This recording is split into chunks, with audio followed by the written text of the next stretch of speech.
चलिए आपको एक बड़ी खबर आपको बता दें जो दिल्ली से आ रही है। अंकित शर्मा केस में, मर्डर केस के अंदर हत्याकांड में एक बड़ी अपडेट मिल रही है, जहां पे दोषी ताहिर हुसैन के साथ साथ पांचों दोषियों को उम्र कैद की सजा सुनाई गई। आपको बता दें कि 2020 में दिल्ली दंगों के दौरान अंकित शर्मा जो एक आईबी के अफसर थे, उनकी हत्या कर दी गई थी, जिसके बाद से ही यह मामला इन्वेस्टिगेट किया जा रहा था और इसमें दोषी पाए गए हैं ताहिर हुसैन और उनके साथ पांच और दोषी, जिनको उम्र कैद की सजा दिल्ली की निचली अदालत ने सुनाई है।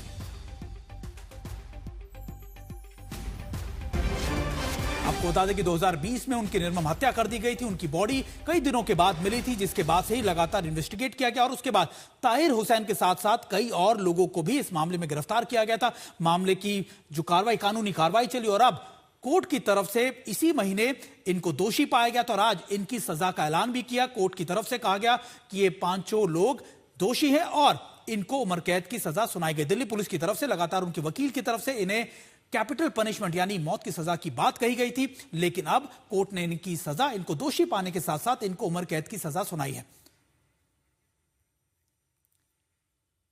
और हमारे साथ हमारे सहयोगी अरविंद ओझा हमारे साथ जुड़े। अरविंद, आपको याद होगा ये मामला बहुत हाई प्रोफाइल मामला था। कहा गया था कि देखिए जानबूझकर इनको आइडेंटिफाई करने के बाद इनको मारा गया, अंकित शर्मा को, और अब कोर्ट की तरफ से इनको दोषी माना तो गया, लेकिन इन सभी को उम्र कैद की सजा सुनाई गई है। इस मामले को आप बहुत करीब से देखते आए हैं, क्या कुछ इनपुट था खासतौर पर जब इनकी हत्या की गई थी? उससे पहले भी आईबी की तरफ से कहा गया था कि देखिए कैसे इनको निर्मम बर्बरता की तरह इनको मारा गया। क्या कुछ कोर्ट में इसको दिल्ली पुलिस ने प्रूव किया है? देखिए, जब कोर्ट ने दोषी ठहराया था ताहिर हुसैन को, तब सख्त टिप्पणी की थी। हालांकि उस मामले में कुछ लोगों को चूंकि एविडेंस नहीं थी, उनको वेरीफाई किया था, लेकिन ताहिर हुसैन समेत कुछ आरोपियों को दोषी माना था और आज उम्र कैद की सजा सुनाई गई। अगर बात की जाए इस पूरे हत्याकांड की, तो दंगे के दौरान सुमित, जब ये पूरा वहां पर दंगा चल रहा था, उस दौरान भी मैंने ताहिर हुसैन से बात की थी। तब वो कहीं ना कहीं झूठ बोलता हुआ दिखाई दिया था। उसके बाद आज तक की टीम सबसे पहले ताहिर हुसैन के घर पर पहुंची थी, जहां पर पेट्रोल, बम की बोतलें, ईंटें, पत्थर, वो सब थे।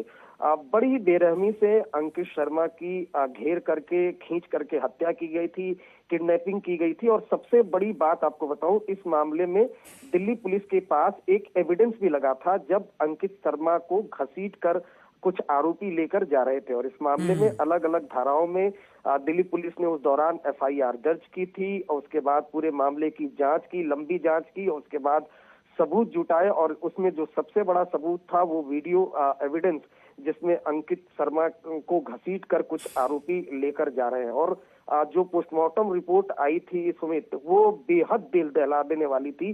जो बुरी तरह से अंकित शर्मा पर हमला किया गया था और चाकुओं से हमला किया गया था, कई वार किए गए थे और उसके बाद उनको हत्या की गई थी और उसके बाद लाश को छुपाने की भी कोशिश की गई थी। और उस मामले में ताहिर हुसैन समेत जो आरोपी थे, उनको अदालत ने दोषी माना था और साथ ही साथ ये बताया भी था कि भड़काऊ नारे लगा रहे थे और भीड़ का जो नेतृत्व है वो ताहिर हुसैन कर रहा था और उकसाने पर अंकित शर्मा की हत्या की गई थी। तो अब बड़ा फैसला आया है इस मामले में और अलग अलग प्रतिक्रियाएं भी आ रही हैं, लेकिन बड़ा फैसला आया है और अदालत ने ताहिर हुसैन को दोषी करार देते हुए उम्र कैद की सजा सुनाई है। बहुत बहुत शुक्रिया आपका। हमारे साथ अरविंद ओझा हमारे सहयोगी जुड़े थे, जो बता रहे थे कोर्ट ने कई ऐसे साक्ष्य दिल्ली पुलिस की तरफ से रखे गए जिसमें दिखाया गया कि कैसे बर्बरता से न सिर्फ इस हत्या को अंजाम दिया गया, बल्कि लगातार दिल्ली दंगों के दौरान ये सभी दोषी जो थे वहां पर पूरी तरीके से इन्वॉल्व थे, उसको इंस्टिगेट कर रहे थे।